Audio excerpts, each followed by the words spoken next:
T20 world cup గెలిచేశాం. వచ్చే ఏడాది one day format లో ఐసీసీ ఛాంపియన్స్ ట్రోఫీ జరగనుంది. అలాగే వరల్డ్ టెస్ట్ ఛాంపియన్షిప్ ఫైనల్ జరగనుంది.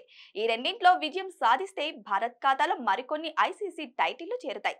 అయితే భారత్ గత 2 వరల్డ్ టెస్ట్ ఛాంపియన్షిప్ ఫైనల్స్ కు చేరింది. కానీ టైటిల్ ను మాత్రం గెలవలేకపోయింది. తొలి ఫైనల్లో న్యూజిలాండ్ చేతిలో కంగుతింది. ఇక గత ఫైనల్లో ఆస్ట్రేలియా చేతిలో పరాజయాన్ని చవిచూసింది. ఆ రెండు ఫైనల్స్ ఇంగ్లాండ్ వేదికగానే జరిగాయి.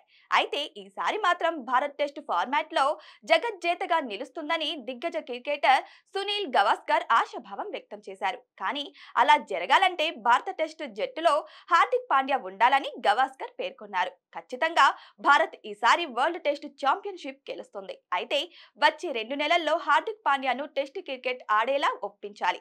అతను రోజుకు 10 ఓవర్ల పాటు బౌలింగ్ చేసి బ్యాటింగ్ చేసినా చాలు. భారత జట్టు అజేయంగా మారుతుంది. ఖచ్చితంగా ఆస్ట్రేలియాను ఓడిస్తుంది.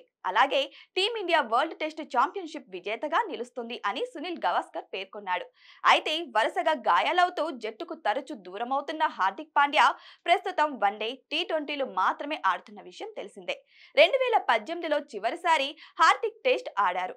కాగా ఈ నెలాఖరులో ప్రారంభం కానున్న శ్రీలంక పర్యటన ముగిసిన అనంతరం భారత్ స్వదేశంలో బంగ్లాదేశ్, న్యూజిలాండ్ తో టెస్ట్ సిరీస్ ఆడనుంది.